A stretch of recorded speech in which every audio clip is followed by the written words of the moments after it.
Last year, this country minted about 1,200 new millionaires a day, every day, weekends included, and across roughly that same stretch, the wealth of the median American adult fell by about a fifth. Both of those things are true. Both of them came out of the same report.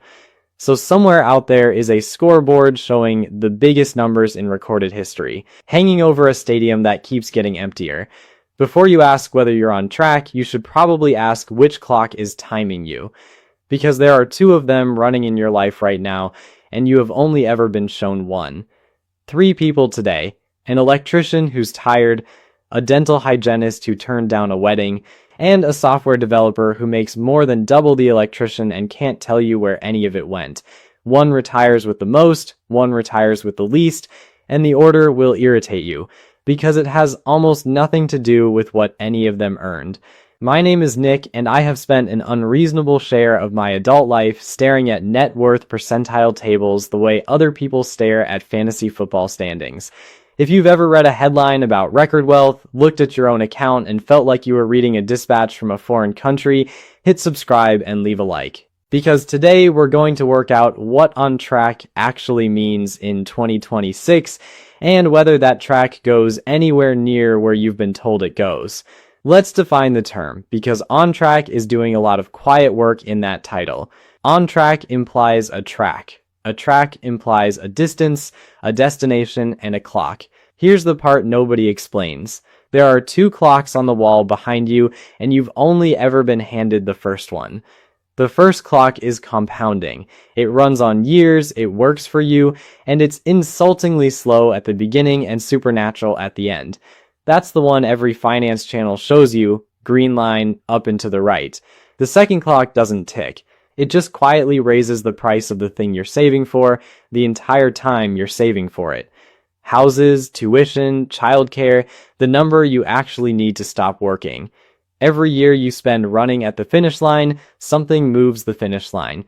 You don't win this by running faster, you win it by making your first clock outrun your second one. Everything else here is learning to read them both. Let's start with your finish line, because I'd bet money you've got it in the wrong place. Per the Federal Reserve Survey of Consumer Finances, if your household net worth hits $1 million, you're at roughly the 82nd percentile in America.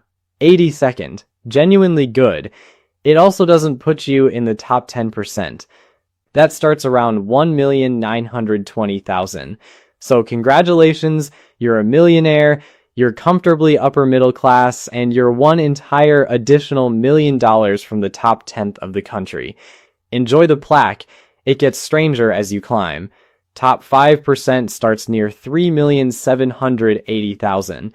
Top 1%, somewhere around 13.5 million. Look at that spacing. 82nd percentile to 90th is about $1 million. 95th to 99th is about 10 million. The ladder doesn't just get taller, the rungs get further apart, until you're not climbing a ladder at all, you're standing at the bottom of a wall with a helicopter parked on top of it. Now here's the thing that warps every conversation you've ever had about this.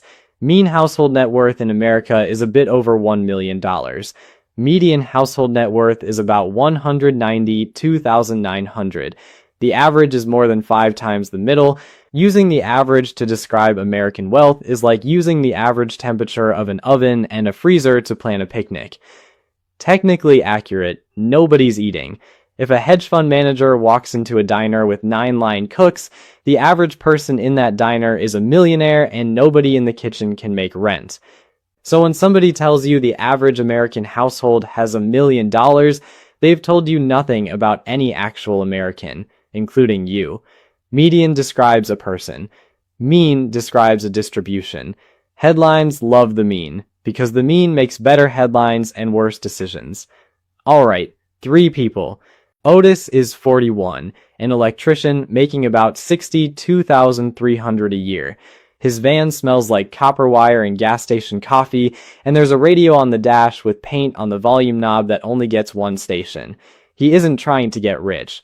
Otis has a finite number of ladders left in him, his knees have already told him the number, and he'd like to stop climbing around 60 instead of 68.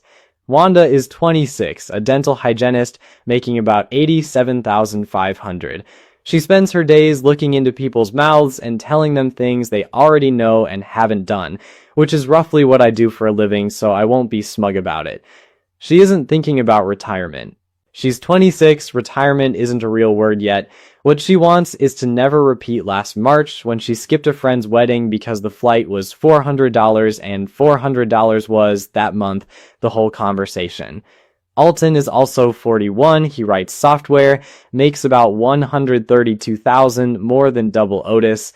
His garage holds a Peloton, a kayak that's been in the water twice, and a truck with a payment near the national average of $770 a month. What Alton wants is simple and a little sad. He'd like to feel the raises he keeps getting. Hold on to those three, because one of them is closer to you than you'd like, and you probably already know which. But first, you need to see how you're being scored. Fidelity publishes the famous ladder. 1 times your salary saved by 30, 3 times by 40, 6 times by 50, 10 times by 67.